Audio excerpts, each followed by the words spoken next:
Bien, muy buenas tardes con todos. Vamos a empezar con esta pequeña conferencia en unos momentos. Y ahora me voy a presentar formalmente para aquellos que no me conozcan.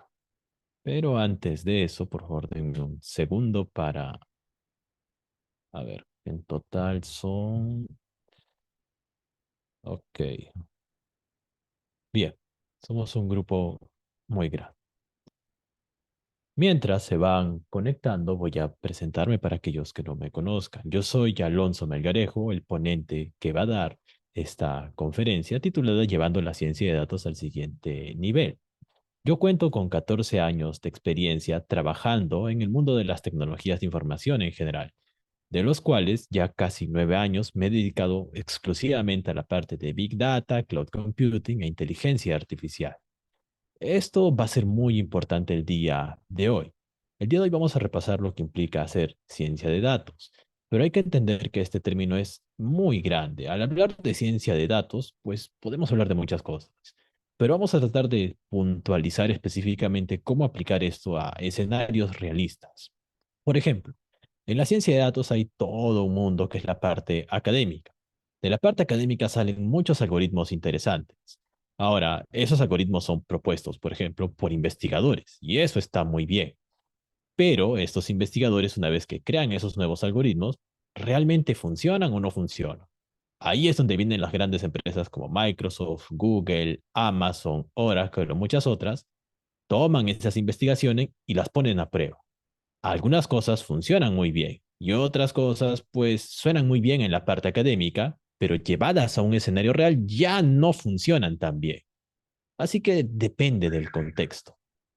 Cuando uno trabaja en una empresa, por supuesto que no va a estar viendo por prueba y error lo que sí funciona y lo que no funciona. Una empresa no trabaja así. Una empresa tiene un problema y quiere una solución. Y para hacer esa solución hay que basarnos en estándares. Y esos estándares tienen muchas otras cosas. Por ejemplo, nuestra solución de ciencia de datos no vive en la nada. Muy probablemente tenemos que aplicar técnicas de gobierno de datos sobre nuestros modelos analíticos. Así que es algo mucho más grande. Al hablar de ciencia de datos, al menos el día de hoy, vamos a enfocarnos en esta parte. No tanto en la parte de investigación académica, sino en la parte práctica. Cosas que funcionan, sabemos, pues son tales. Entonces, estas tales cosas que sí funcionan, veamos cómo aplicarlas a escenarios reales. Desde un punto de vista empresarial, cualquier solución de ciencia de datos debe de basarse en estándares, arquetipos, patrones de diseño, buenas prácticas, arquitecturas. Estas 5 frases que les he mencionado, pues no las digo porque sí, realmente cada una tiene un significado muy profundo. Por supuesto que, bueno, pues solamente tenemos 45 minutos para hablar de todos estos temas y sería imposible dar definiciones tan exactas. Así que vamos a poner cosas que sean puntualmente fáciles de entender, incluso para aquellas personas que no sean tan netamente técnicas. Por ejemplo, para efectos prácticos dentro de las empresas hay 3 grandes grupos de algoritmos. Los algoritmos de Machine Learning, los algoritmos de Deep Learning y los algoritmos de inteligencia artificial.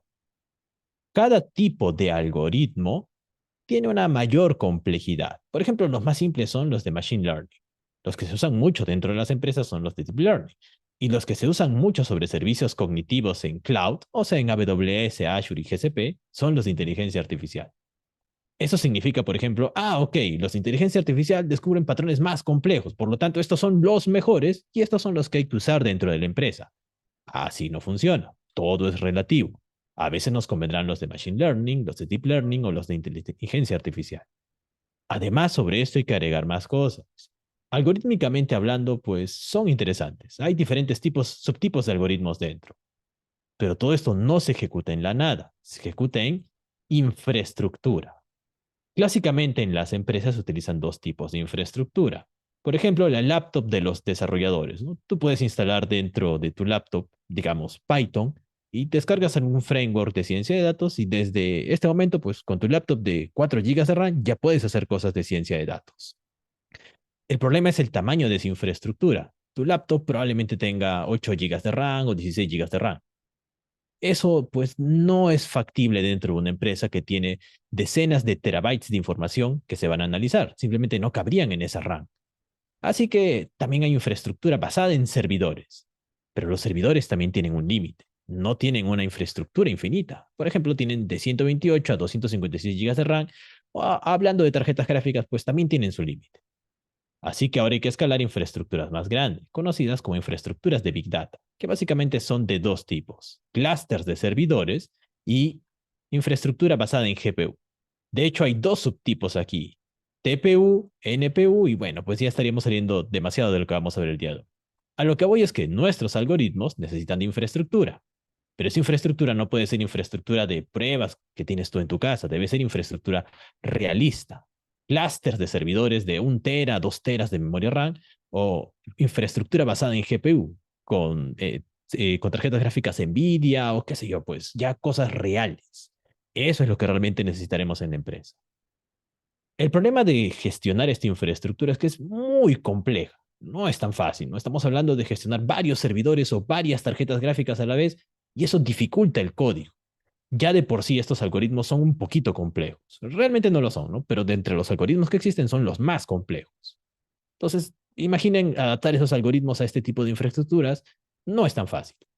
Al menos no lo era hasta hace 15 años, pero ahora ya lo es, porque hay frameworks de desarrollo para entornos de Big Data como Spark Machine Learning o TensorFlow y Keras. Y estos frameworks de codificación nos ayudan mucho a la buena distribución de nuestros códigos sobre infraestructuras complejas. Un último punto respecto a todo esto es: perfecto. Ya sabemos programar con buenas prácticas, estándares, patrones de diseño, sabemos gestionar infraestructura con Spark y TensorFlow, y listo, ya podemos hacer cosas reales. Todavía no. Por ejemplo, supongamos que hay algo llamado sizing. No vamos a hablar tanto de esto el día de hoy porque, bueno, pues ya requeriríamos de 3 horas para entender bien qué es un sizing, ¿no? Pero en términos simples es, digamos que para resolver la ejecución de una red neuronal requieres de un clúster de 10 servidores de 100 gigas de RAM cada uno. De alguna manera llegaste a esa conclusión. Comprar esa infraestructura es carísima. Probablemente 10 servidores de 100 gigas de RAM cada uno nos costaría $300,000. Y ahí moriría el proyecto de ciencia de datos. Pero para eso hacemos algo más fácil. Podemos alquilar esta infraestructura en servicios como AWS, Azure o GCP. Por ejemplo, un clúster de un servidor de 100 gigas de RAM está aproximadamente $1 la hora. 10 servidores nos costarían $10 la hora. Si lo requerimos para 3 horas, para que se ejecute nuestro modelo analítico, pues costaría $30. En lugar de gastar $300,000, por $30 ya tenemos el modelo analítico construido en una infraestructura muy potente. ¿Eso qué significa? Pues todos tus algoritmos adaptados con frameworks de Big Data sobre infraestructuras de clúster y GPU, adicionalmente a eso hay que llevarlos a servicios en la nube. Porque en un escenario real de una empresa no van a comprar un clúster de $300,000 para que se ejecute tu proceso. Es más fácil alquilar. Por lo tanto, hay que saber cómo adaptar los códigos a los 3 ecosistemas más grandes que utilizan las empresas: AWS, Azure y GCP. Con todo esto, podemos decir, bien, ahora sí, ya no estamos haciendo temas de ciencia de datos de manera clásica, como se hacían, por ejemplo, en el año 2010 o 2012, sino que ya lo estamos haciendo según las recomendaciones actuales. Es decir, estamos actualizados al año 2023. Si tú conoces de todo esto y sobre eso agregas los 5 puntos que los mencioné: los estándares, los arquetipos, los patrones de diseño, las arquitecturas y las buenas prácticas, ¿no? Esos 5 puntos muy importantes sobre todo esto, ahora sí puedes decir que eres un científico de datos senior, que está a un nivel profesional, que te puede sentar en una empresa y realmente resolver casos reales. Es decir, no solo eres un académico, que eso está muy bien, hacer trabajos de investigación, sino que también estás en la capacidad de sentarte en una empresa y realmente aplicar lo que has aprendido a casos reales. Sobre esto, bueno, pues también hay otras cosas, ¿no? Por ejemplo, hay que sabernos cómo integrar al framework de gobierno de datos. Como les dije, los procesos de ciencia de datos no viven en la nada, viven dentro de una empresa. Y las empresas tienen estrategias de gobierno de datos. Así que vean que esto puede complejizarse aún más. Vamos a... Un segundo que... por favor, si tienen consultas, recuerden que se las voy a... Van a poder realizarlas al final de la ponencia del día de hoy. Bien. Ahora que ya están la gran mayoría conectados, no se preocupen, a esta PPT les van a llegar también el día de mañana. Entonces, vean que al hablar de ciencia de datos, pues hay muchísimas cosas, ¿no? Entonces, este no es un curso de 30 horas, así que vamos a, en estos 45 minutos, a tratar de hablar de manera muy superficial sobre todos estos temas. También recuerden que al final del día de hoy se van a hacer un sorteo de 6 becas para el curso de ciencia de datos que inicia la siguiente semana. Realmente iniciaba el día de ayer, pero se me ha cruzado con un curso que actualmente dicto también en Big Data Academy. Y bueno, pues ya hemos aprovechado esto para hacer una conferencia informativa para, bueno, pues sortear estas 6 becas. Vamos ahora sí directamente al tema del día de hoy. Como les dije, para los que llegaron más tempranos, vamos a hacer una presentación general, ¿no? Podríamos llegar a un nivel de código y de hecho les quiero mostrar un poquito de cómo funcionan estos temas, ya que realmente pueden llegar a ser un poco complejos si no tenemos una buena base. Pero vamos a ir de poco a poco. Primero entendamos el concepto de ciencia de datos.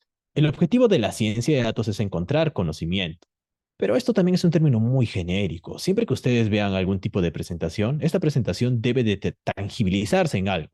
Si algo solo se queda en una PPT y no se concretiza en código, pues realmente no sirve, ¿no? Un científico de datos tiene que hacer código, eso es lo que sirve al final, pero no solo es eso. ¿A qué me refiero? Por ejemplo, el hecho de que nosotros seamos científicos de datos va a ayudar siempre a la toma de decisiones de negocio. Ese es el objetivo final de la ciencia de datos.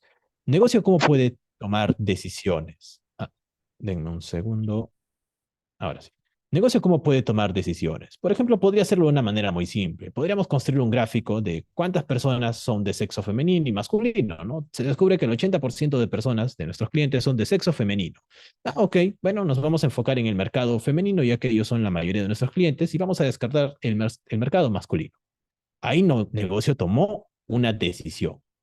El objetivo del científico de datos es entregar la información a negocio para su buena toma de decisiones. Esas son decisiones basadas en datos. Pero esta información que encontramos es un poquito más compleja que simplemente hacer un reporte agrupado en un gráfico. Lo que vamos a encontrar siempre son patrones, pero patrones no triviales. Eso significa que son patrones que no son tan obvios para el negocio. ¿A qué me refiero con esto? Supongamos que estamos trabajando en un supermercado y tenemos acceso a la tabla de transacciones de la empresa. Dentro de la tabla de transacciones, qué sé yo, pues el supermercado en toda su historia tiene 100 billones de transacciones realizadas. Hay muchísimos registros. Ahora, dentro de esos 100 billones de registros, encontramos un patrón interesante. Las personas de sexo masculino, entre las 9 y 10 de la mañana, los días sábados y domingo, cuando compran manzanas y naranjas, hay un 95% de probabilidad que compren plátanos, por ejemplo. Ok, ese es un patrón interesante. Nos da un perfil y una probabilidad de ocurrencia de que, dadas ciertas condiciones, ocurra algo más. Eso es un patrón no trivial. De 100 billones de registros, pues no vamos a estar con una lupa viendo registro a registro a ver si encontramos un patrón. Tendríamos que implementar un algoritmo que lo descubra, un algoritmo que sea inteligente. Vean que este es un patrón. Cierto perfil de persona, cuando compra ciertos productos, hay un 95% de probabilidad que te compre otro cierto tipo de producto. Ese es un patrón no trivial, no es algo tan obvio. Así como se puede encontrar este patrón 1 en esos 100 billones de registros, pues quién sabe cuántos otros patrones encontremos. Cada uno de estos patrones tiene cierta probabilidad de ocurrencia, ya que dentro de la ciencia de datos, los patrones no necesariamente son seguros, son patrones estocásticos. ¿Qué es esto de un patrón estocástico? No vamos a entrar tanto en términos técnicos, así que simplemente vamos a decir es un patrón basado en la aleatoriedad, es decir, hay una probabilidad de que suceda. Lo importante es que a negocio le entregamos lo siguiente. Oye, este patrón tiene un 95% de probabilidad, este un 83% y este de aquí un 7% de probabilidad. Esto es lo que hemos encontrado en estos 100 billones de registros. Negocio dice, perfecto. A ver, vamos a ver qué decisión tomamos. Y hará algo como esto. Bien, vamos a quedarnos con lo que sea potencialmente útil. Por ejemplo, este patrón solamente tiene un 7% de probabilidad de ocurrencia, entonces no tiene sentido que hagamos estrategias de negocios basados en este patrón. Tiene una baja probabilidad de ocurrencia, sería perder el tiempo. En cambio, estos dos sí. Nos quedaremos con estos dos ya que los consideramos útiles. Y ya podemos tomar decisiones. Por ejemplo, hacer descuentos, crear packs de productos o lo que negocio ya quiera. Vean que el objetivo final de la ciencia de datos es esa, apoyar a la toma de decisiones de negocio. Siempre enfóquense a negocio, ¿no? El objetivo final es que el negocio lo entienda. ¿Por qué digo esto? Porque, por ejemplo, yo he visto muchas veces que, sobre todo en los perfiles más juniors de ciencia de datos, nos enfocan mucho en la parte de hacer muchos tipos de algoritmos muy complejos y obtienen modelos analíticos que matemáticamente hablando, pues sí son muy interesantes, pero negocio no los entiende. Y si negocio no entiende el resultado del análisis, pues ¿qué decisión va a tomar? Entonces, está bonito, pero no le sería útil. Ese siempre debe ser el objetivo final, ayudar a la toma de decisiones de negocio. Aquí hemos hablado de patrones, pero este término de patrones pues también es demasiado genérico. Si esto fuese, digamos, un curso más a detalle, hablaríamos un poquito más en profundidad, pero vamos a ponerlo muy simple. Hay tres tipos de análisis que podemos hacer dentro de los datos. Los descriptivos, que en términos muy simples describen la realidad al día de hoy. Lo que vimos hace un momento, ¿no? Oye, dentro de los 100 billones de registros que tenemos, si te compran manzanas y naranjas, hay un 95% de probabilidad que te compren plátanos, ¿no? Esa es la data al día de hoy. También podemos hacer un análisis predictivo, es decir, oye, ¿qué sucederá el día de mañana? Por ejemplo, mira, el día de mañana, pues si te compran manzanas y naranjas, los próximos 2 meses esto se va a cumplir. Pero los próximos 4 meses, luego de esos 2 meses, ya no te van a comprar plátanos, sino fresas. Estamos prediciendo el futuro. Estas predicciones generalmente se basan en tendencias. Realmente, al menos al día de hoy, no tenemos la capacidad de predecir con todo el sentido de la palabra, sino en función de una tendencia, ver cuál va a ser un valor futuro. Lo voy a poner simple, ¿no? No se trata de magia, simplemente, por ejemplo, el precio del dólar va subiendo a lo largo del tiempo de esta manera. Entonces, ¿cuál va a ser el precio del dólar el día de mañana? Muy probablemente el precio del dólar esté aquí, ¿no? Una mala predicción sería, oye, el precio del dólar va a estar aquí. Pues no, la tendencia es esta. Por lo tanto, dada la tendencia, el precio sería este. Así es como se hacen las predicciones. Hay un tercer nivel de análisis, el prescriptivo. El prescriptivo siempre se basa en el descriptivo y en el predictivo. Hace referencia a lo siguiente. ¿Cuáles van a ser las estrategias de negocio que tomemos en función de los escenarios? Por ejemplo, si te cumple el patrón 1 que tiene un 95% de probabilidad, se va a disparar esta estrategia de negocio, ofrecer un descuento. Si sucede el patrón 2 que tiene un 87% de probabilidad, se va a disparar la estrategia de negocio 2 y va a suceder algo, qué sé yo. Enviamos un correo masivo de manera automática a nuestros clientes para ofrecer un descuento. Y así, la prescriptiva te dice, bien, dado los escenarios probabilísticos, ¿qué estrategia de negocio vamos a ejecutar para cada uno de esos escenarios? Juntando estos tres métodos, podemos hacer muchas cosas interesantes dentro de las empresas. Por supuesto que esto tiene un mayor nivel de profundidad, ¿no? Pero vamos a enfocarlo a muy alto nivel. Para poder entender cualquier tipo de análisis dentro de la ciencia de datos, hay que entender un concepto muy fundamental, el que hace referencia a los modelos multidimensionales. Para esto hay que entender bien qué es un modelo y qué implica la multidimensionalidad. Puede parecer un término algo complejo, pero realmente es simple. Se pueden hablar muchas cosas, pero siempre hay que ser objetivos. Al final lo que vamos a analizar es una tabla de datos. Esas tablas de datos, ¿cómo se consigue? Lo vamos a ver en un momento dentro de los procesos de Business Intelligence y cómo están enmarcados en el mundo del Big Data con los Data Lakes, ¿no? Pues hay muchos términos, ¿no? Pero al final, de muchas fuentes de datos, datos estructurados, semiestructurados, no estructurados, todo se consolida en una tabla. Y lo que un científico de datos analiza es una tabla de datos. De manera muy superficial, ¿no? Hay otros tipos de análisis. Por ejemplo, podríamos tener una tabla para analizar solamente dos datos. Vamos a analizar a los clientes en función de su edad y su estatura. Tenemos dos campos. Esos campos los podemos pintar en un gráfico de dos dimensiones, en el eje X la edad y en el Y la estatura. Por ejemplo, aquí está la persona número 1, que tiene 19 años y mide 1,51 m. Y así podemos pintar a todas las personas.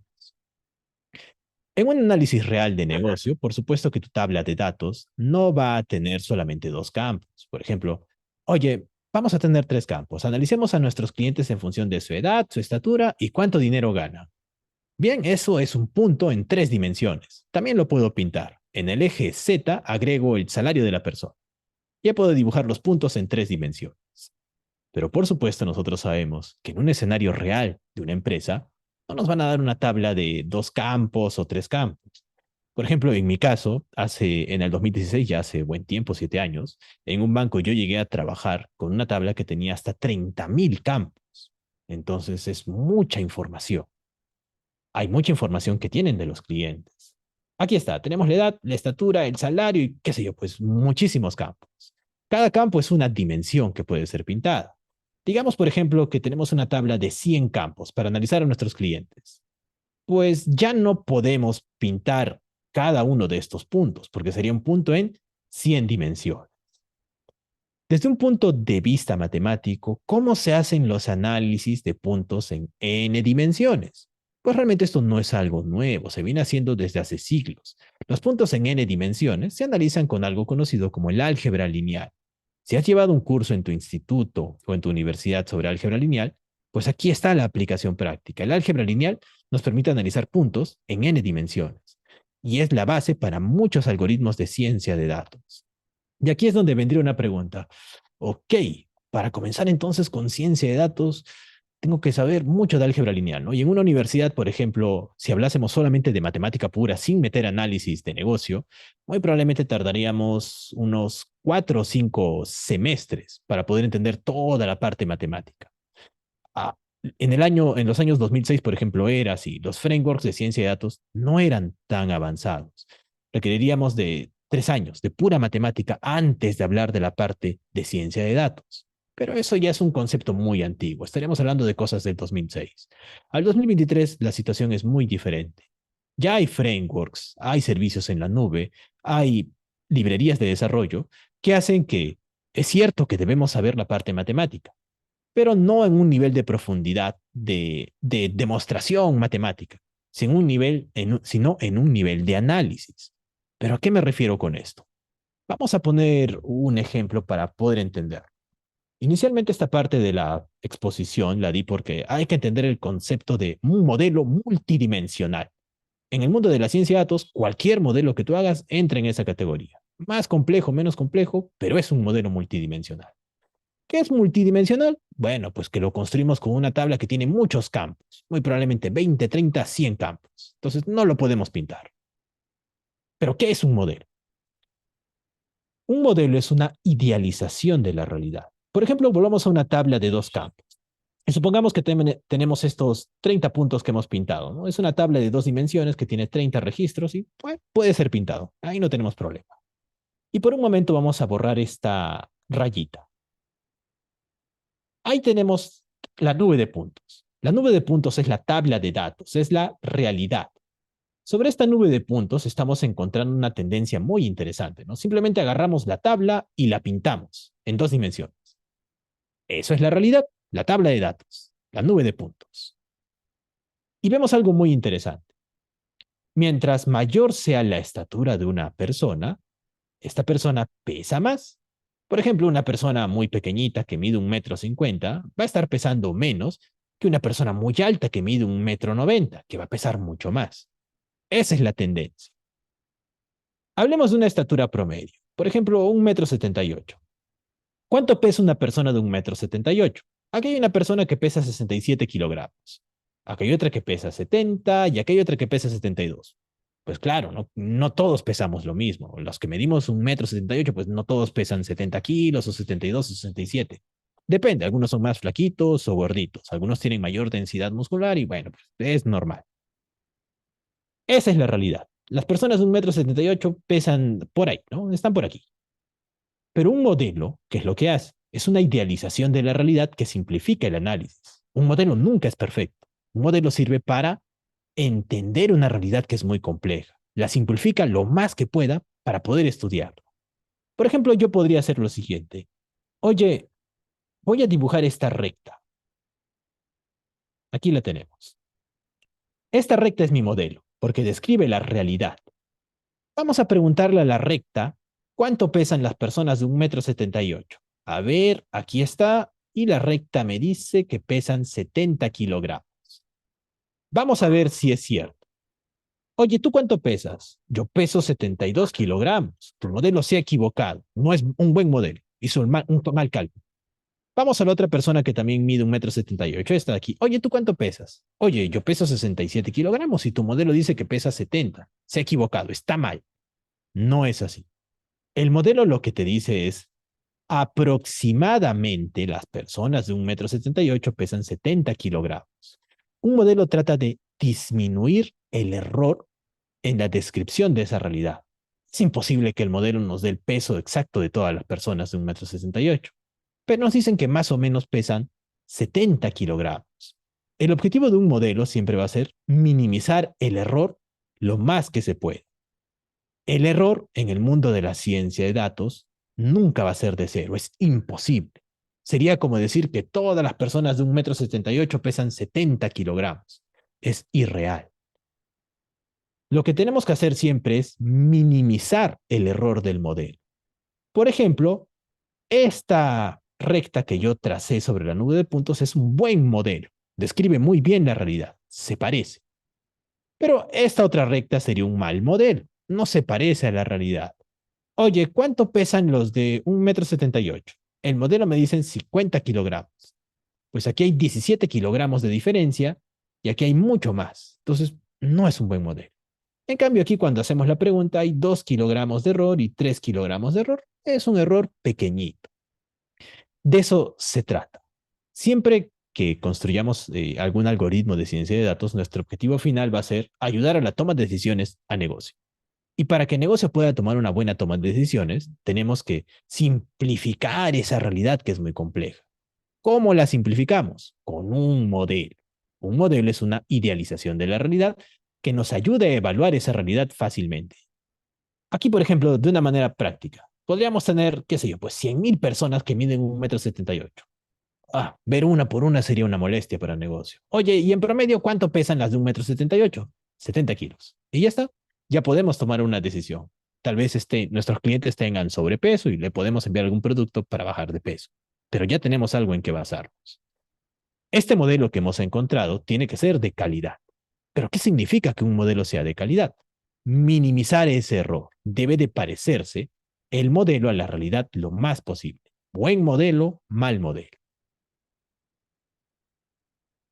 Ahora que hemos entendido que es un modelo multidimensional y qué implica que sea de buena calidad, vamos a ver qué tipos de algoritmos analíticos tenemos para crear estos modelos.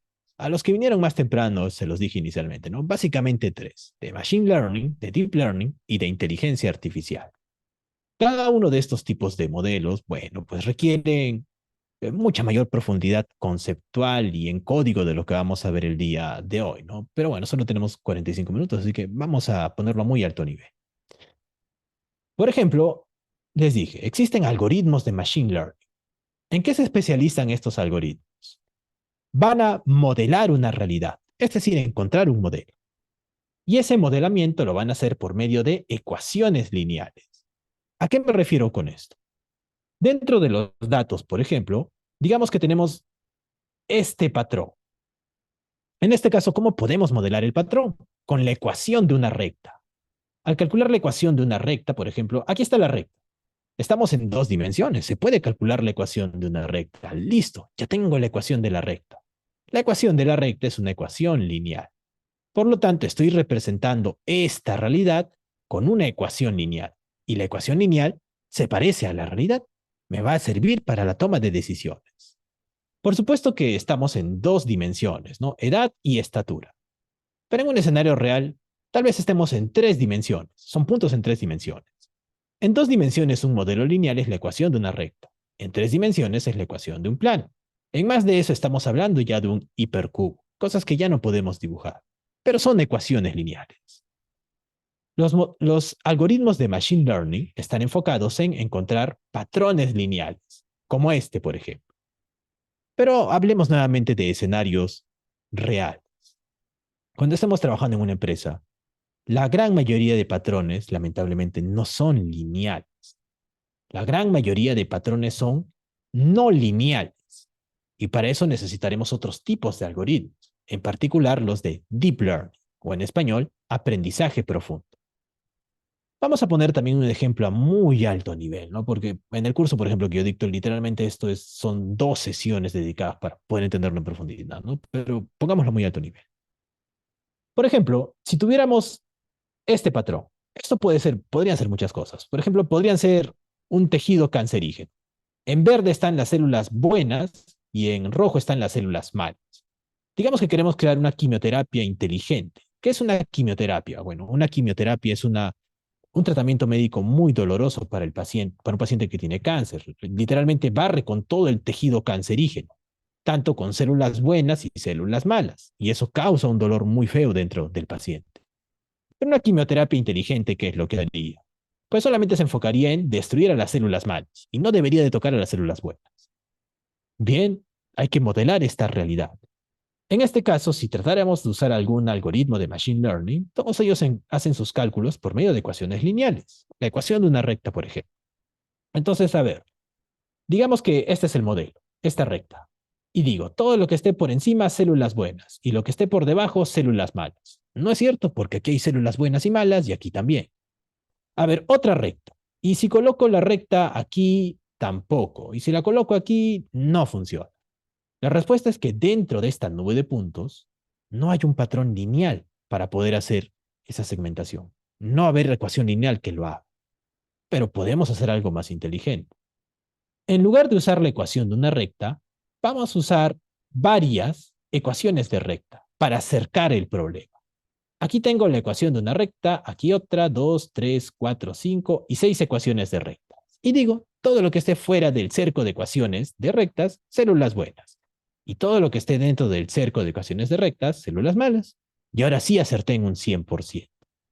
Los algoritmos de Deep Learning se encargan de eso, de encontrar patrones no lineales dentro de los datos y modelarlos por varias ecuaciones de rectas.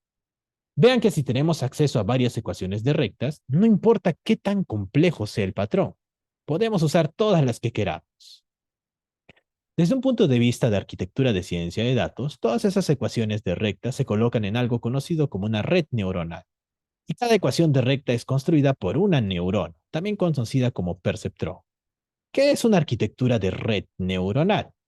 Es el algoritmo básico para construir algoritmos de deep learning. Y en función de ellos podemos hacer variaciones interesantes, como redes neuronales de predicciones numéricas, categóricas, binarias, convolucionales, recurrentes y, bueno, pues muchísimas otras. Vamos a volver a las redes neuronales en unos momentos. Por ahora es simple. Los algoritmos de deep learning permiten descubrir patrones no lineales. Volviendo al tema de las empresas, ¿qué patrones abundan más dentro? ¿Los lineales o los no lineales? Los no lineales. Dentro de las empresas casi todos son patrones no lineales.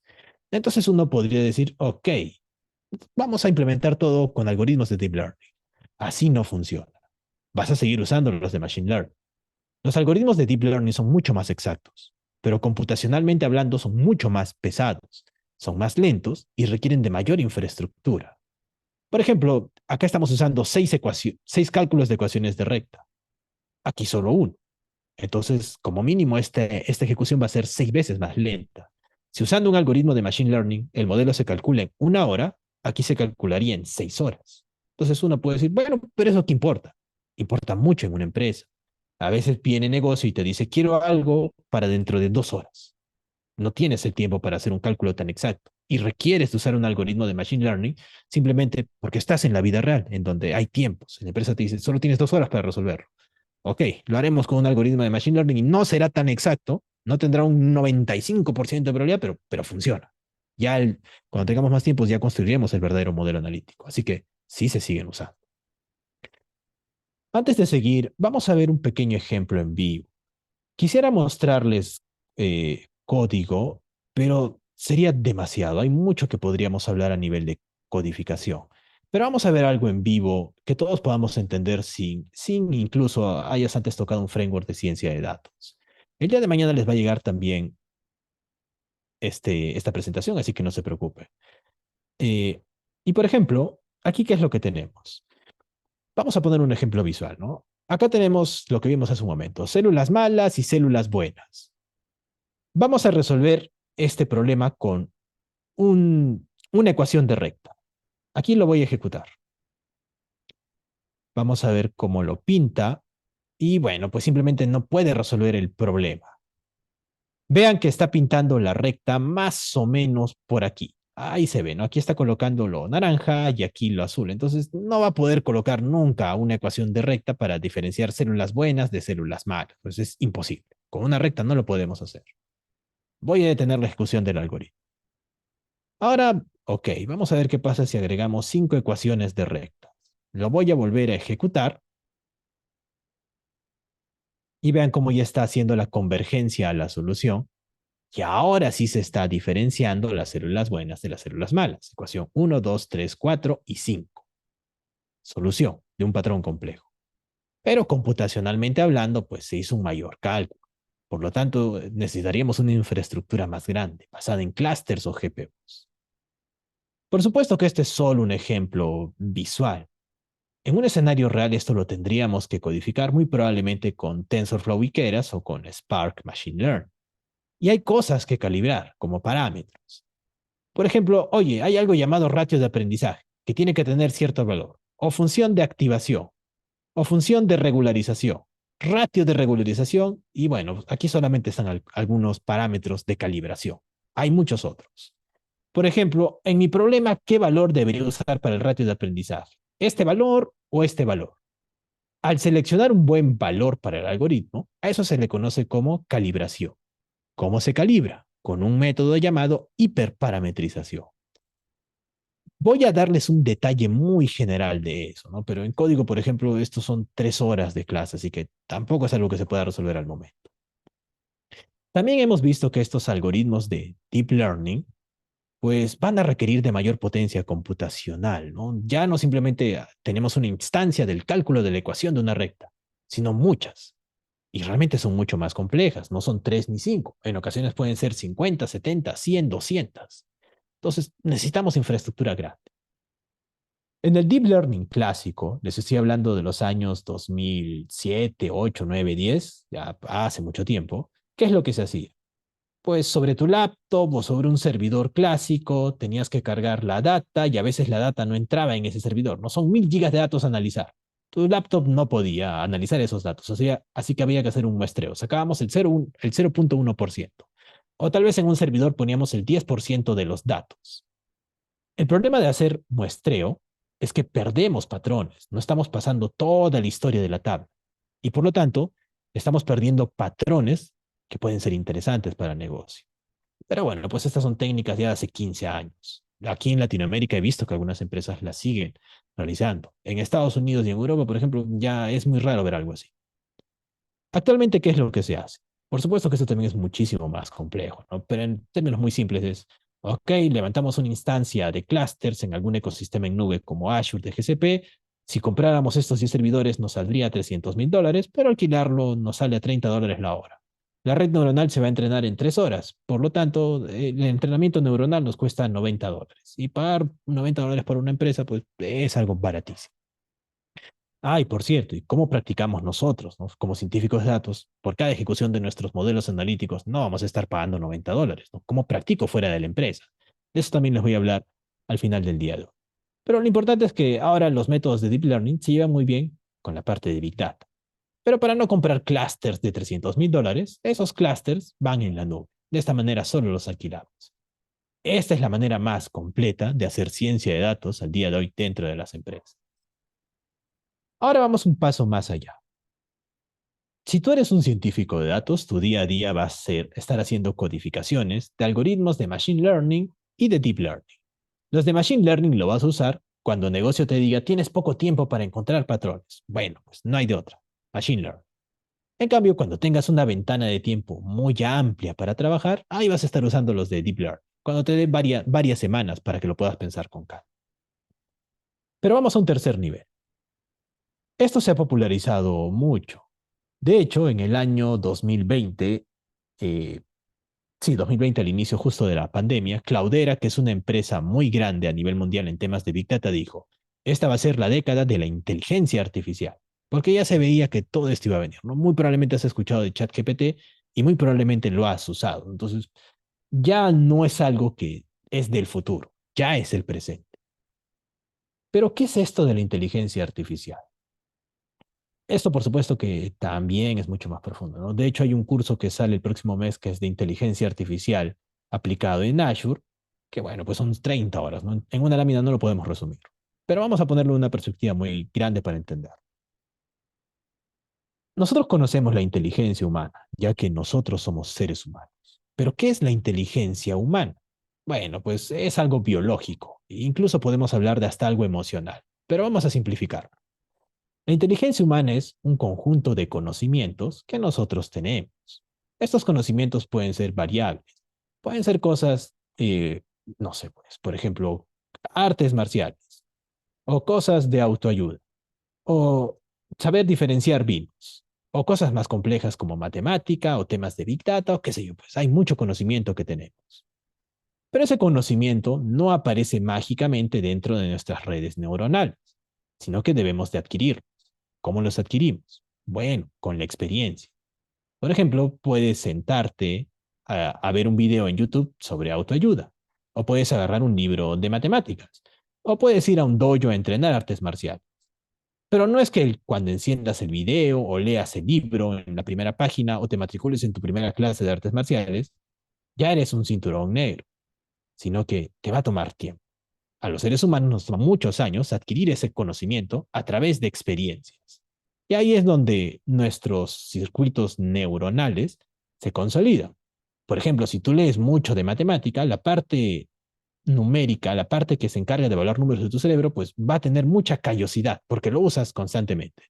Es como entrenar un músculo, ¿no? Mientras más cargues pesas con el brazo derecho, este se va a hacer más fuerte. Lo mismo pasa en los humanos. Pero esa fortaleza viene con los años. Aquí es donde viene la inteligencia artificial. Una inteligencia artificial hace exactamente lo mismo. Va a adquirir conocimiento y el conocimiento también la va a adquirir con la experiencia. Pero ellos tienen una gran ventaja. La única ventaja que tiene la inteligencia artificial respecto al ser humano es su velocidad.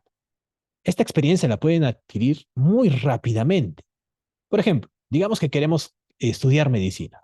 Muy probablemente un doctor tiene que estudiar en la Facultad de Medicina 5 años y comerse muchos libros y estudiarlos para que se formen las callosidades en su cerebro y aprenda. Pero una cosa es leerlo y otra cosa es aplicarlo. Luego tiene que ir y hacer sus prácticas profesionales, probablemente 5 años. Y después de 10 años, ahora sí puede decir, soy un doctor de verdad y ya estoy en la capacidad de atender a mis pacientes. Ahora veamos qué podría ser una inteligencia artificial. Acá tenemos muchos PDFs de muchos temas. Podemos cargarlos a un clúster de Big Data con muchas GPUs que hagan el análisis de texto muy rápido. Probablemente se demore días o meses adquiriendo ese conocimiento. Listo. Después de 2 meses ya se cargaron todos los libros. La ventaja que tiene el disco duro es que no necesita callosidades para guardar los patrones. Simplemente es un archivo de datos. Tiene mucha mayor capacidad de memoria que el ser humano. Y es una memoria permanente, no como la del ser humano que es volátil. Adicionalmente de eso, bien, ya tiene el conocimiento. Ahora vamos a hacer que gane experiencia. Y para eso se hace iteraciones. Entonces, por ejemplo, ¿qué es lo que se hace? ¿No? Se le pone casos reales, la inteligencia artificial recomienda y nosotros le decimos, sí, acertaste o no te equivocaste. ¿Esto quién lo hace? Un experto humano. Alguien experto en medicina dice, perfecta inteligencia artificial, lo estás haciendo bien o lo estás haciendo mal. La ventaja es que una inteligencia artificial puede tener conexión a 1000 doctores a la vez. ¿Qué sé yo? Pues sacamos un beta de nuestra inteligencia artificial, se la ponemos a 1000 doctores en muchos países diferentes y ellos van entrenando la inteligencia artificial diciéndole si lo está haciendo bien o mal. Y con eso va adquiriendo experiencia, también a mucha velocidad. De esta manera, en menos de un año, tenemos formado una inteligencia artificial que potencialmente sabe mucho más de medicina que un ser humano. No porque la inteligencia artificial tenga conciencia o sea mejor que el humano, sino simplemente porque es más rápido. Al final, este tipo de algoritmos nos sirven para lo mismo. ¿Y para qué queremos hacer una inteligencia artificial? Pues para que nos ayude a la toma de decisiones. Oye, tengo un niño que tiene estos síntomas en su enfermedad. ¿Qué le podemos recomendar? Y la inteligencia artificial te dice, oye, es muy probable que se trate de esto. O te diga, me faltan algunas preguntas, hazle estas pruebas y dame los resultados. Pero ya nos ayuda a la toma de decisiones. En resumen, la inteligencia artificial es como un ser humano que aprende muy, muy rápido y que tiene memoria a largo plazo. pero el objetivo sigue siendo el mismo. Toma de decisión. Ahora, ¿esto cómo se hace? Actualmente, por ejemplo, no es que tú te vayas a sentar en una empresa y con código vayas a hacer una inteligencia artificial desde cero. Por ejemplo, ya existe ChatGPT. Cualquier persona que quiera integrar ChatGPT a sus servicios empresariales ya lo va a poder hacer. O Lambda, por ejemplo, que era de Google, que creo que hace poco ha recibido su actualización a BART, sin más no recuerdo, ¿no? Pero ya existe. Entonces, lo que se hace actualmente es usar servicios en la nube de inteligencias artificiales, no crearlas desde cero. Es mejor usar una inteligencia artificial de Microsoft, Amazon o Google, que ya está entrenada, y simplemente usarla y adaptarla a nuestra necesidad. Ahora vamos a hablar de el objetivo de la ciencia de datos dentro de la empresa. Creo que a estas alturas ya queda clarísimo. Nuestro objetivo es ayudar en la toma de decisiones por medio de patrones dentro de los datos. Por ejemplo, esta es la realidad. Este es el patrón encontrado por el modelo. Y el patrón nos dice que las personas de 1,78 m pesan aproximadamente 70 kilogramos. ¿Cuál es la decisión que el negocio tomaría? Bueno, están con algo de sobrepeso nuestros clientes. Enviémosle un producto para bajar de peso. Pero ya tenemos información en qué basar. Volvamos ahora a los modelos de Deep Learning, ya que estos son los más utilizados. Ya sabemos que dentro de las empresas, la gran mayoría de patrones van a ser no lineales. Por lo tanto, un modelo lineal pues no nos serviría realmente para hacer una buena descripción de esos patrones en la empresa. Tendríamos que usar estos algoritmos de Deep Learning. Ellos están especializados en el descubrimiento de patrones no lineales. Pero ¿cómo hacen ese descubrimiento? Voy a simplificar la teoría de el algoritmo más usado para esto. Hay un algoritmo llamado backpropagation. El objetivo de este algoritmo es encontrar una recta y solo una recta. Pero no se suponía que los algoritmos de Deep Learning encontraban muchas rectas. Vamos a ir por partes. Por ejemplo, supongamos que tenemos esta tabla de datos. Ahí están 7 puntos. Aquí los estoy pintando en 2 dimensiones. Ahora la pregunta es, ¿y qué modelo lineal, qué recta, es la que mejor representa la realidad? Por ejemplo, la recta debería ser algo así. Este sería un buen modelo. Por otro lado, este sería un mal modelo. Pero ¿cómo el algoritmo sabe que debe colocar la recta aquí? Eso lo hace el algoritmo de backpropagation. El algoritmo de backpropagation inicialmente parte de una recta aleatoria. La coloca en cualquier lugar. Por ejemplo, en la primera iteración dice, oye, voy a colocar la recta aquí. Ahora vamos a calcular el error. El error se calcula en función de las distancias, la distancia de cada punto a la recta. Acá hay una distancia. Digamos que esto mide 7, esto 9 y así. Eso mide el error de la recta, ¿no? Mientras más lejos esté la recta de la nube de puntos, pues más grande el error. Medimos la distancia de cada punto de la nube de puntos a esta recta y sumamos esas distancias. Por ejemplo, el error de esta primera iteración es de 127. Bueno, pues no pasa nada. La primera iteración es aleatoria. Ahora vamos a la segunda iteración. El algoritmo de backpropagation solamente tiene 2 posibilidades. O mueve la recta hacia aquí o mueve la recta hacia aquí. El algoritmo no tiene ojos para ver dónde está la nube de puntos. Así que supongamos que estamos en el peor de los casos y lo mueve hacia abajo. Entonces, ahí lo movió. Estamos en la segunda iteración e hizo ese movimiento. Lo coloco aquí. Veamos cuál es el error. Pues se ha alejado de la nube de puntos. Entonces las distancias aumentan. Al sumar esas distancias, el error es más grande. Pasamos de 127 a 151. Ok, el algoritmo dice, de acuerdo, por ahí no es. Por ahí no es por aquí. Vamos a la tercera iteración. El algoritmo toma esa decisión. Nos moveremos para el otro lado. A ver, me voy a mover en la iteración 3 para este lado. Bien, calculamos las distancias, las sumamos y tenemos el error de la tercera iteración. 97. Perfecto. Está disminuyendo el error. Por ahí está la nube de puntos. Vamos a la cuarta iteración. Nuevamente me muevo un poquito, me acerco más a la nube de puntos y el error disminuye. Quinta iteración. Sigue disminuyendo el error porque me voy acercando. Sexta iteración. El error cada vez es más pequeño, es decir, el modelo se parece mucho a la nube de puntos. Séptima iteración. Uy, nos alejamos. El error aumentó. ¿Qué significa? Que la solución de la mejor recta está en la iteración anterior. Y por lo tanto, esta sería la recta que mejor modela la realidad. Y ya tenemos la ecuación de la recta para este problema, que es un patrón lineal al menos por el momento. En eso consiste el algoritmo de backpropagation. En esencia, lo he explicado en dos dimensiones para entender el concepto. También quiero que vean lo siguiente. La velocidad de cómo se mueve la recta también es muy importante. Por ejemplo, yo le estoy moviendo a esta velocidad. Vamos a poner una iteración 3. A esta velocidad. Pero ¿por qué no lo muevo al doble de velocidad? Así. Si lo muevo al doble es más rápido. Por lo tanto, en menos iteraciones tengo la solución. ¿Y por qué no mejora al cuádruple de velocidad? Más rápido todavía. ¿Y por qué no mejora 8 veces? Así no funciona. El parámetro que define la velocidad con la que la recta se acerca a la nube de puntos es conocido como el ratio de aprendizaje, o en inglés el learning rate. El learning rate mide eso, qué tan rápido se aprende el ratio de aprendizaje, qué tan rápido te acercas.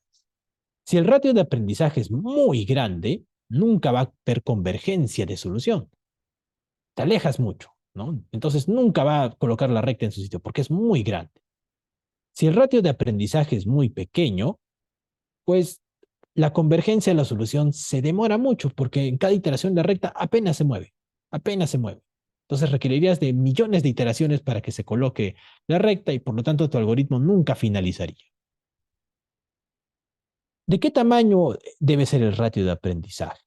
Si se dan cuenta aquí, cuando les puse este ejemplo visual, aquí está, ratio de aprendizaje.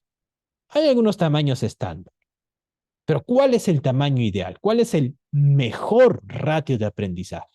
Esa respuesta no existe para todos los casos. Depende de la naturaleza del dataset, de la tabla de datos. Por ejemplo, para algunos casos, este es el ratio ideal. Para otros casos, tal vez sea este. Para otros casos, tal vez este. Hay que hacer un análisis del dataset para ver, dado ese dataset, cuál es el ratio de aprendizaje ideal. A eso se le llama hiperparametrizar. Y es una técnica avanzada en el mundo de la ciencia de datos cuando la combinamos con los temas de Big Data y Cloud Computing. Pero bueno, pues ya estaríamos saliendo mucho, ¿no? Por ejemplo, esto se ve en una sesión, entre las últimas sesiones ya de un curso de ciencia de datos, porque bueno, pues tampoco es algo que puede explicarse sin ver código tan fácil. Lo importante es que ya hemos entendido un primer concepto, ¿no? Ok, tenemos el ratio de aprendizaje. El ratio de aprendizaje hace que la recta, en cierta cantidad de iteraciones, se coloque en la mejor posición.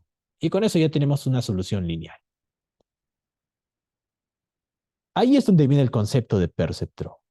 Un perceptrón es una unidad de código que implementa ese algoritmo de backpropagation. Y generalmente se representa de esta manera, dando a entender que, oye, este perceptrón está calculando la ecuación de una recta.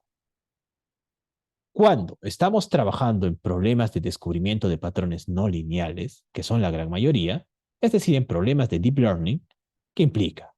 Que necesitamos varias instancias del algoritmo de backpropagation, varios de estos perceptrones. Por supuesto que no se dibuja de esta manera, ¿no? Supongamos que requerimos 20 perceptrones para resolver el problema. Pues no se colocan uno tras otro.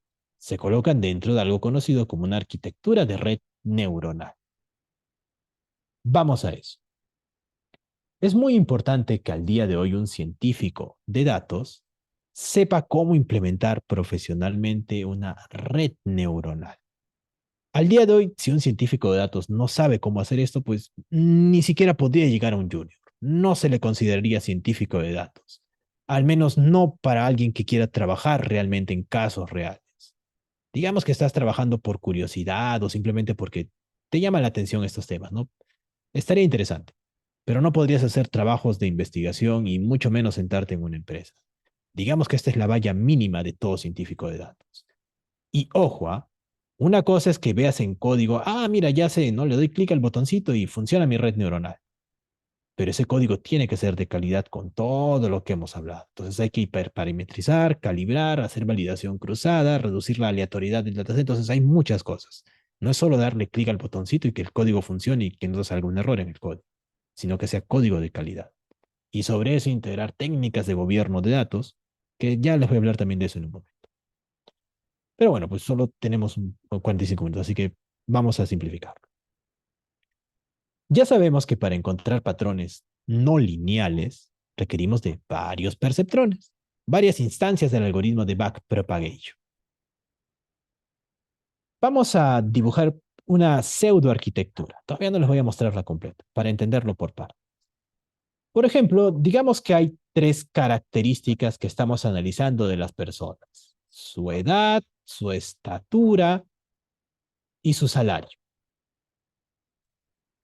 Acá, por ejemplo, digamos que con 5 perceptrones resolvemos el problema, pero hay que ser muy técnicos, ¿no? El output de esos perceptrones son las ecuaciones de recta.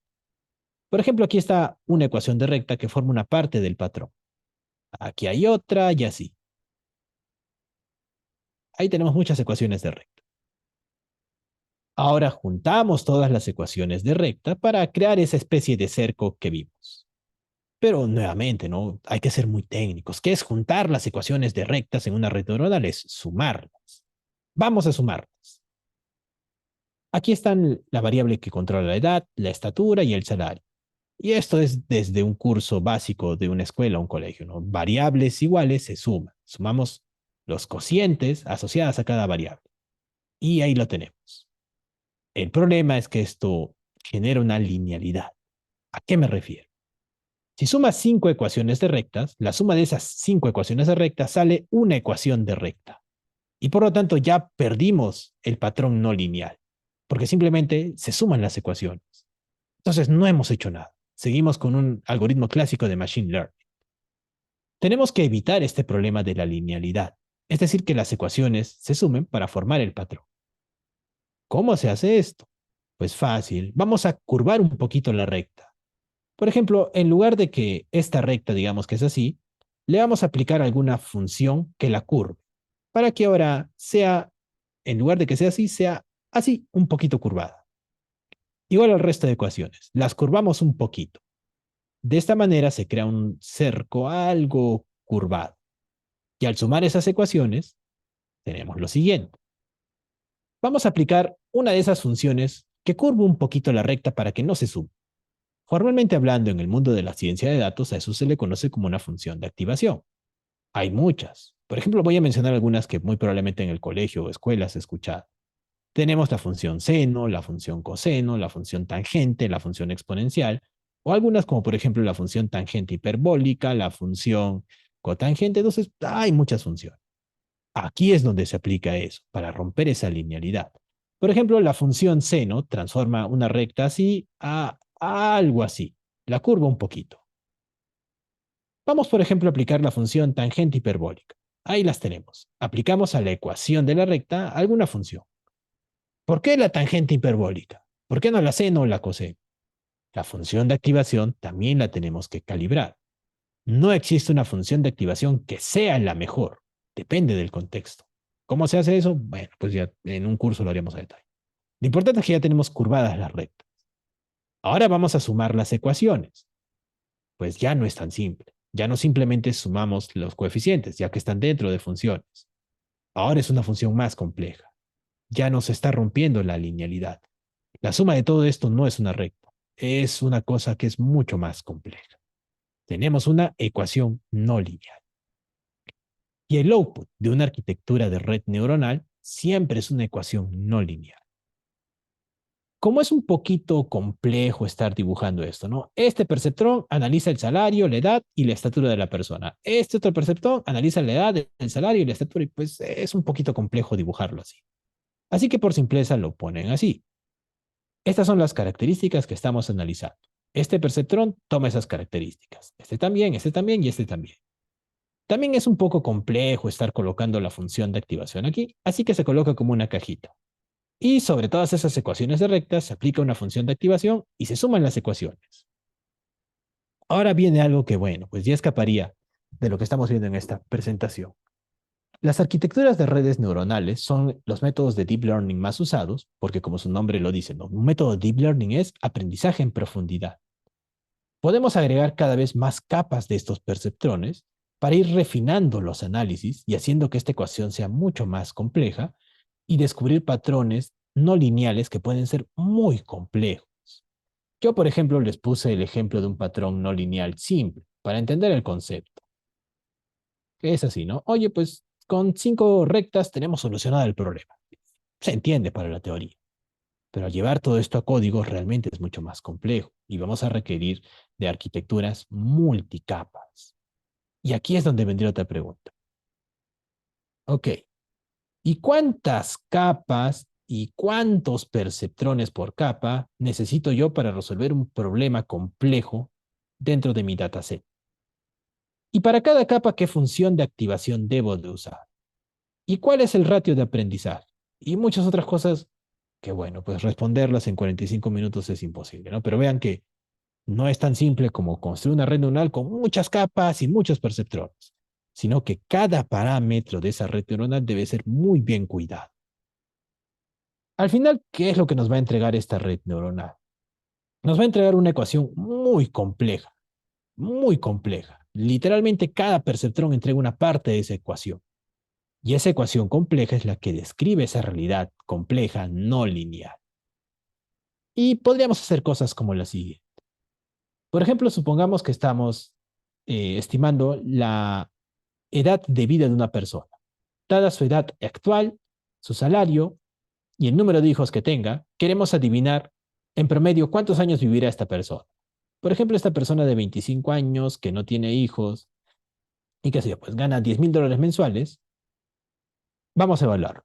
Reemplazamos los valores en esta ecuación muy compleja, la ecuación hace los cálculos y nos dice, bien, esta persona va a vivir 95 años. Y ya tenemos la predicción. En esencia, una red neuronal es una ecuación muy compleja. Tan compleja que es conocida como una caja negra, porque ya es difícil de ser evaluada. Por supuesto que hay formas de evaluar esto, ¿no? Pero bueno, ya también estaríamos saliendo del detalle de esta presentación. Esto es lo que generalmente estarán trabajando en su día a día como científicos de datos. Digamos que esto sería el 70% de las cosas que van a hacer. Los restantes serían temas de inteligencia artificial ya aplicados a algún ecosistema en específico como AWS, Azure o GCP. Ahora vamos a un tercer nivel. Digamos, ok, ya sé cómo hacer todo esto y soy muy bueno. ¿Es suficiente? Todavía no. Recuerda que estás en una empresa y en una empresa hay frameworks de gobierno de datos. Esto, bueno, también es mucho más complejo. Pero vamos a usar un término que muy probablemente les sea familiar a ustedes para que lo puedan entender fácilmente. Inteligencia de negocios. Yo he escuchado muchas cosas. Oye, el business intelligence es algo de los años 90. Eso ya es antiguo y no se usa. Ahora lo que se usa es Big Data, porque Big Data es mejor que business intelligence. Otros dicen, no, Big Data es antiguo, no se usa. El cloud computing es mejor que Big Data. Entonces, no, los que saben de Big Data no saben nada. Cloud computing es lo que es ahora, ¿no? Y business intelligence ya no sirve porque es de los 90. Así no funciona, ¿no? Quien diga eso, pues realmente no sabe de lo que está hablando. Las técnicas de Business Intelligence, por supuesto que se siguen usando el día de hoy. Nada ha cambiado en eso, ya que es un framework empresarial. El objetivo de la inteligencia de negocios, como su nombre lo dice, es tomar decisiones inteligentes. ¿Cómo tomamos decisiones inteligentes? Hay muchas maneras de hacer eso. Por ejemplo, podríamos construir un gráfico bonito, ¿no? Que divida a las personas en sexo masculino y femenino. Y en ese gráfico vemos, oye, el 90% de nuestros clientes son de sexo femenino. Y negocio toma una decisión. Entonces sí, los gráficos se usan al día de hoy. O podríamos hacer algo un poquito más complejo como construir un cubo OLAP, un warehouse, un datamart. Entonces, cosas clásicas, cosas que se hacen desde los años 80, se siguen usando al día de hoy. O podemos usar técnicas de minería de datos, que actualmente le llamamos ciencia de datos, algoritmos de machine learning, deep learning e inteligencia artificial. Pero todas tienen el mismo objetivo. Al final, en la pirámide del business intelligence está la toma de decisiones.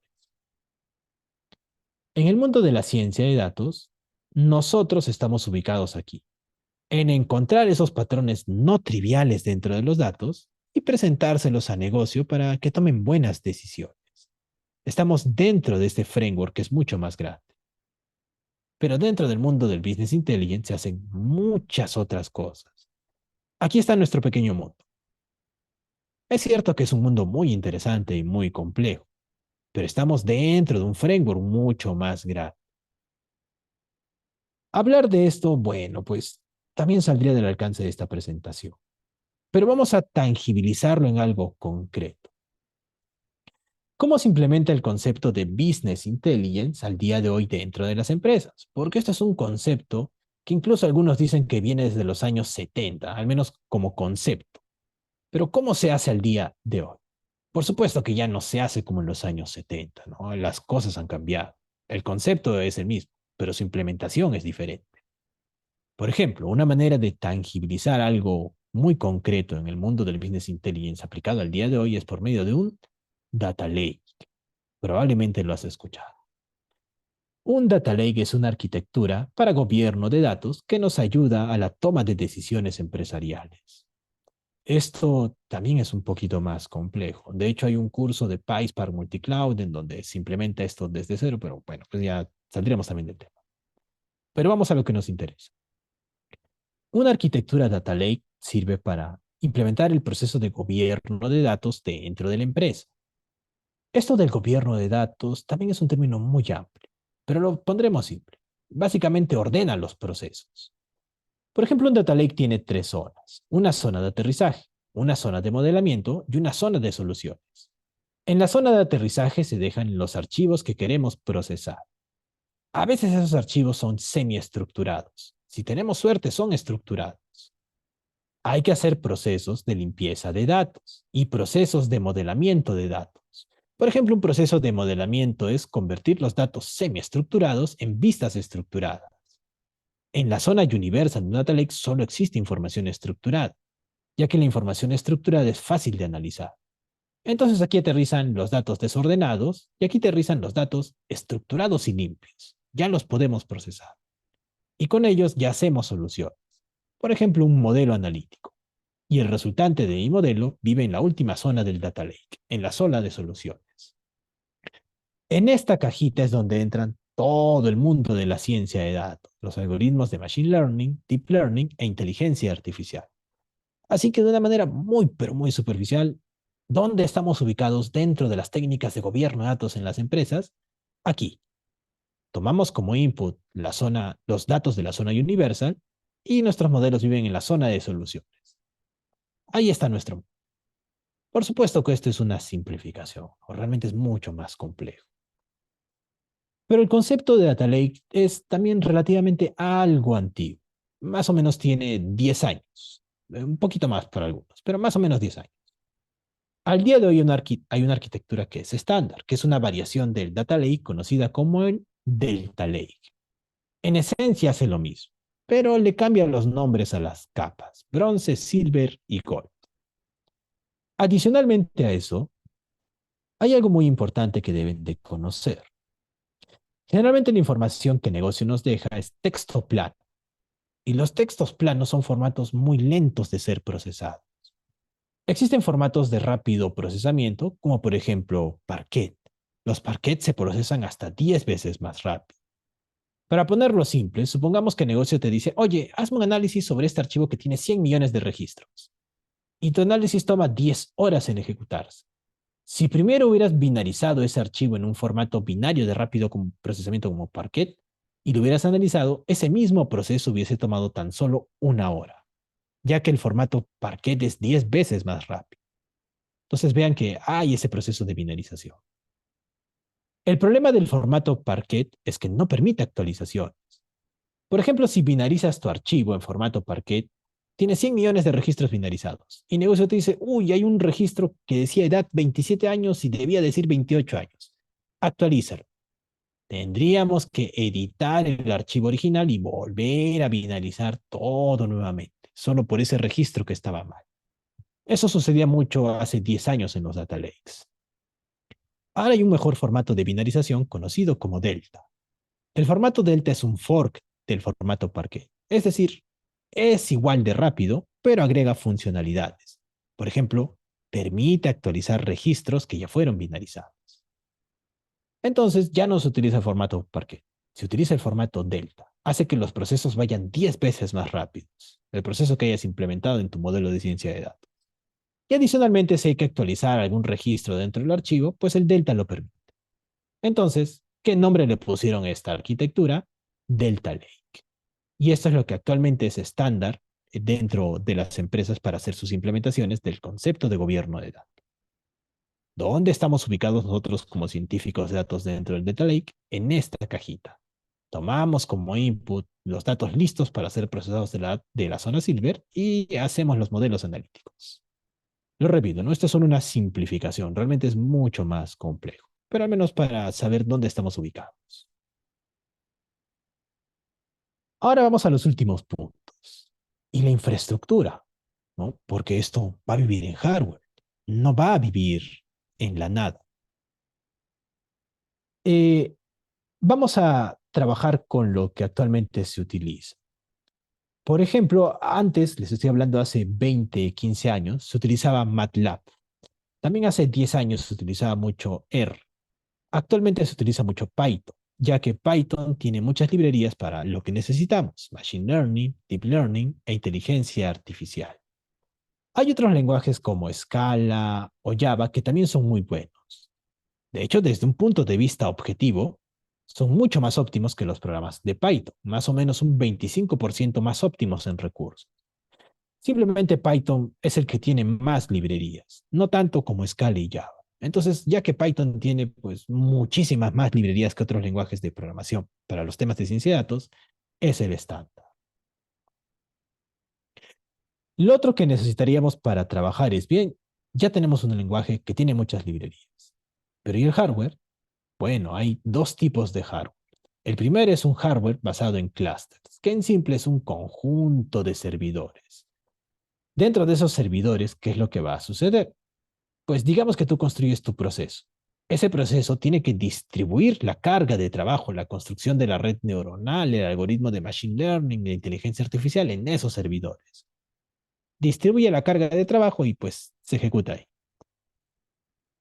Ahora, para hablar con el clúster necesitamos un intermediario. Y ahí es donde viene el framework Spark. Spark toma el código de tu proceso y distribuye de manera automática la carga de trabajo entre los servidores. Tú solamente te preocupas en codificar tu proceso y Spark se encarga en hacer esa distribución. Spark también es un framework muy grande. Dentro tiene un módulo conocido como Spark ML, Spark Machine Learning. Y ahí podemos encontrar muchos algoritmos de Machine Learning para descubrimiento de patrones lineales. También algunos algoritmos de Deep Learning, pero bueno, pues Spark no está especializado en la parte de Deep Learning. Por eso el framework se llama Spark Machine Learning Library. Ok. Y para la parte de Deep Learning, entonces, ¿cómo, qué es lo que necesitamos? Porque con Spark no va a ser suficiente. Spark Machine Learning está especializado en algoritmos de Machine Learning. Para la parte de Deep Learning necesitaríamos otro frame. De hecho, también otro tipo de infraestructura. Vamos a necesitar una infraestructura basada en GPUs. Y ahí es donde entra un segundo frame, TensorFlow. ¿Cómo funciona? Esto también es un poquito más complejo, así que lo voy a simplificar. Los algoritmos de Deep Learning trabajan con matrices. De hecho, hay un concepto por encima de las matrices llamado tensores, pero ya sería demasiado para una clase introductoria. Simplemente son matrices de datos. Los algoritmos de Deep Learning trabajan muy bien con matrices de datos. Desde un punto de vista de infraestructura, hay un componente que está especializado en procesar matrices de datos, las GPUs. Una GPU es una unidad de procesamiento gráfico y están especializadas en las matrices. Se utilizan mucho en la renderización de modelos 3D. Por ejemplo, cuando uno desarrolla un videojuego, el personaje está en 3 dimensiones dentro de una matriz de datos. Pero ese personaje 3D se va a pintar en 2D en tu monitor. Por lo tanto, hay un proceso de escalamiento para convertir una matriz de 3 dimensiones a 2 dimensiones. Y ahí es donde vienen las GPUs. Las GPUs están optimizadas para el procesamiento de matrices. Como en el mundo del Deep Learning todos los procesos se hacen con matrices, se llevan muy bien con las GPUs. Así que para cualquier proceso que sea de Deep Learning, nos conviene una infraestructura de GPU. Mientras que para cualquier proceso que sea de Machine Learning, nos conviene una infraestructura de clúster de servidores.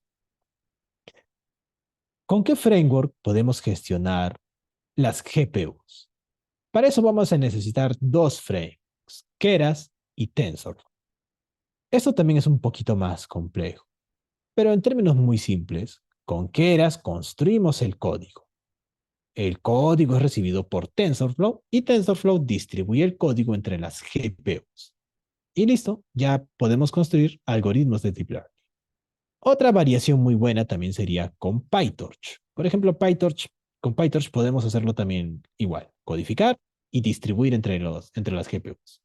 Lo importante es tener un framework que controle esas GPUs. Con esto ya tendríamos todo. Si sabemos todo esto, ya podríamos sentarnos y empezar a hacer procesos de ciencia de datos reales, el cual les ayuda a la toma de decisiones a la empresa. Pero aquí tenemos otro problema. Cuando tú te sientas en una empresa, pues, por ejemplo, no vamos a comprar un clúster de $300,000. La empresa nunca va a hacer eso, sino que en la nube lo alquila. Y en la nube alquilar ese clúster por horas le sale a $30. Ejecuta un proceso por 3 horas y por lo tanto el costo de ese proceso fue de $90. Y pues pagar $90 por una empresa no es nada, le sale baratísimo. En una empresa está perfecto. Pero cuando tú quieras practicar en tu casa por cuenta propia, con infraestructura real de clústeres y GPUs, pues no te vas a comprar un clúster de $300,000. Podrías alquilar un servicio en nube, pero pagar $90 para practicar no es una solución real. Esto era un problema hace 10 años. Actualmente, por supuesto que ya no lo es, ya que hay servicios gratuitos para practicar. Por ejemplo, inicialmente un científico de datos, si quiere crear clústeres de Big Data de muchos servidores, puede hacerlo en Databricks. O si quiere crear clústeres con GPU, puede hacerlo en Google Colab. Ahí les estoy dejando los enlaces, pero solamente quiero mostrárselos muy rápido. Por ejemplo, ahí tengo Databricks y aquí tengo Google Colab. Eh, Y bueno, también un científico de datos, para la parte de inteligencia artificial, tiene que trabajar en AWS, Azure y GCP. También hay capas gratuitas para eso. Hace 7 años, por ejemplo, no era tan fácil acceder a las capas gratuitas. Ahora sí, ya lo es. A ver, que se quede pensando ahí por un momento. Es muy importante que estés acostumbrado a trabajar en infraestructura gratuita. Aquí también hay que tener cuidado. Yo he visto a muchas personas, bueno, yo también estos cursos los vengo dictando ya en Big Data Academy 5 años y ya como persona desde que comencé a ser profesor universitario hace muchos años, ya casi 10 años ya. ¿Cuál es el problema, no? Digamos que hay una infraestructura gratuita para practicar y realmente es gratis, pero los alumnos a veces no saben cómo usarlo. Entran, despliegan algo que no debieron desplegar y bah, al siguiente mes les viene una cuenta de $90, $300, $1,000 y se asustan, ¿no? Porque es gratis, pero simplemente no sabían cómo usarlo. Entonces hay que tener mucho cuidado. Tampoco es aventurarse y ir probando. Es decir, tiene que haber alguien que te explique esto, sobre todo para esta parte, ¿no? Por ejemplo, en el caso de Databricks, ¿no? Voy a entrar a cómputo y quiero, a ver, mostrarles solamente para que lo vea. Y crear cómputo y qué sé yo, pues despliego un clúster y ya está. Y no me preocupo tanto de la infraestructura. En un escenario real, por supuesto que desplegar un clúster de Big Data no es así. Para eso ya están los arquitectos de AWS, Azure o GCP, que hacen despliegues más profesionales. Lo mismo pasa con el servicio de Google Colab. Desde aquí podría crear un notebook, me prestarían una GPU, pero bueno, pues también sería una GPU para practicar. Estos servicios están orientados solo para practicar. Ahora, si quieres hacer un desarrollo más profesional, tendríamos que desplegar infraestructura ya de pago. Pero estas infraestructuras también tienen capas gratuitas. Aunque aquí sí es más peligroso, ya que tienes que ingresar tu tarjeta. Si por accidente despliegas algo que no debiste desplegar, te lo van a cobrar. Así que es muy recomendable que tengas algún profesor o alguien con experiencia sobre alguna de estas nubes si realmente quieres practicar en ellas sin que haya costos asociados. Bueno, para los que quieran ver, es fácil crear una cuenta gratuita. En estos dos servicios no hay posibilidad de cobro, son completamente gratuitos. Ahí se los estoy dejando. Este mundo de la ciencia de datos han visto que, bueno, pues es muy amplio. Hay muchas cosas que he simplificado el día de hoy y de hecho hay muchas otras cosas que no les he mostrado. Ahora, para los que estén interesados en llevar un curso en donde se vea todo esto que hemos visto el día de hoy y muchas otras cosas, y por supuesto ya todo esto a nivel de código con estos tres frameworks, Keras, Spark y TensorFlow, la próxima semana inicia el curso de ciencia de datos en el horario de 6:30 a 9:30. El día de mañana les van a enviar esta presentación para que lo tengan. Ahí tienen la web de la matrícula y también el temario detallado. Ahí pueden encontrar todos estos puntos que hemos visto y más. Como les dije en un principio, está muy bonita la PPT, pero todo esto tiene que tener una traducción a código. Así que cualquier cosa que se muestre en una PPT, si no te lo traducen a código, pues está muy bonito, pero no se puede aplicar en la vida real. En el curso, por supuesto que todo lo mostrado aquí se aplica a código directamente. Bueno, también creo que les van a enviar un correo con un descuento y bueno, ya ahí el equipo de contacto les va a estar enviando la promoción con todo eso para que lo tengan.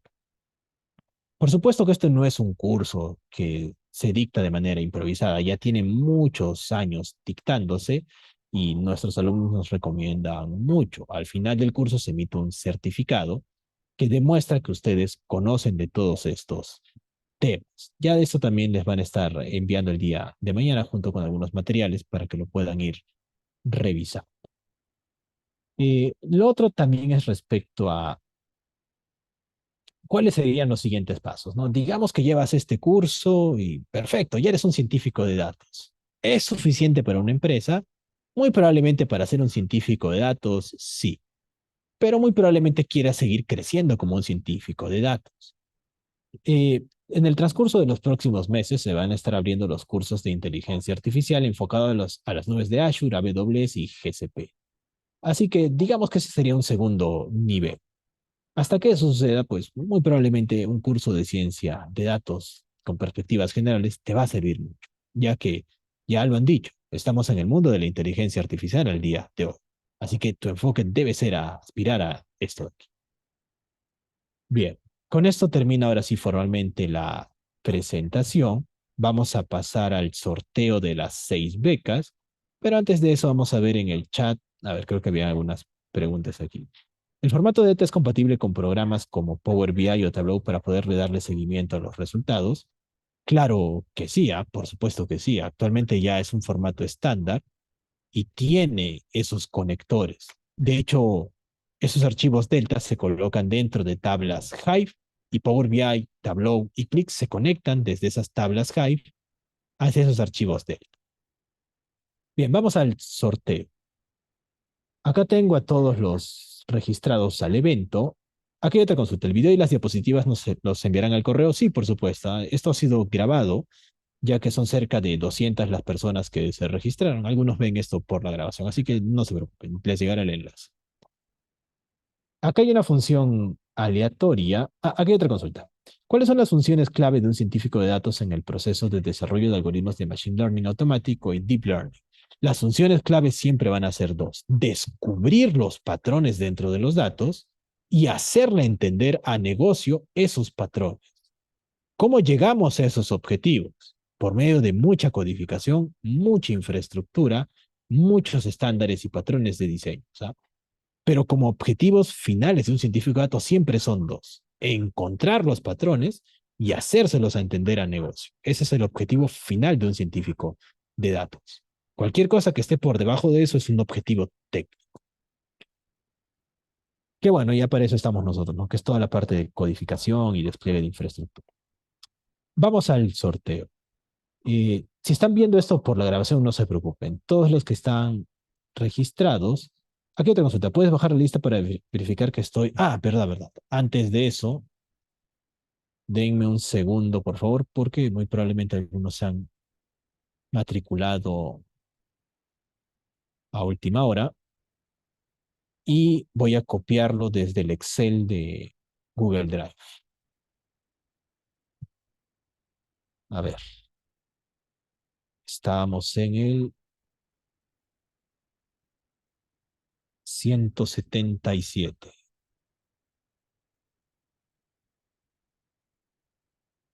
Y, a ver, denme un segundo. Aquí está. Y vamos a copiarlo desde aquí. Estos son los... A ver, vamos a pegarlo así. Y acá hay algunos que no están registrados. O sea, ojo, yo lo estoy copiando directamente del Excel. Por eso tienen que estar muy atentos al registro. Hay un formulario de registro y si no se registran, pues no los puedo tener aquí. Pero si se han registrado, no se preocupen. Todos están aquí. Lo he copiado desde el formulario oficial. Y a ver, pero vamos a ponerlo. Ya. El sorteo va a ser simple. Vamos a... Aquí hay una función aleatoria. Entonces, cada vez que lo refresco, se genera un número aleatorio.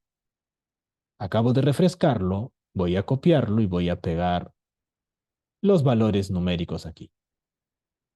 Porque la función aleatorio en Excel, bueno, pues se para refrescar. Y vamos a ordenar esto de el menor a mayor. Y los 6 primeros son los ganadores. Lo voy a filtrar y lo vamos a ordenar de menor a mayor. Ahí está. Y los 6 afortunados son estas personas de aquí.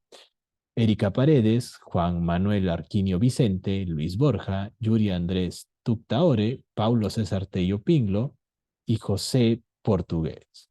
Se les va a estar contactando al correo para que puedan tener el acceso completo al curso sin la necesidad de que hagan algún pago. Si es que ya se han matriculado al curso de ciencia de datos, no se preocupen, pueden usar la beca para cualquier otro curso de este mes. Al resto, no se preocupen, también les van a enviar códigos de descuentos especiales para este y cualquier otro curso. Por favor, en el futuro es muy importante que siempre se registren, ¿no? Porque si no, pues no puedo hacer ese sorteo. Bien, también, antes de eso, bueno, igual les voy a enviar un correo mañana con mi LinkedIn y mi correo electrónico. Ahí en el chat les estoy dejando mi correo y por ahí también pueden contactarme en el futuro. ¿Dónde puedo ver el código de descuento para otros cursos? No se preocupen, mañana les van a enviar el correo masivo a todos ustedes con esos códigos, junto con la PPT y la grabación. Bien, espero que esta pequeña conferencia les haya sido útil y que en el futuro puedan... Aquí hay otras consultas, no olviden enviar su LinkedIn, sí, no se preocupen. Por cierto, pueden enviarme en cualquier momento consultas a mi correo o a mi LinkedIn, no hay ningún problema, incluso aunque no lleven cursos en Big Data Academy. Así que no se preocupen. Espero verlos en futuras conferencias y también en este curso de ciencia de datos. Muchísimas gracias a todos y estaremos en contacto. Nos vemos.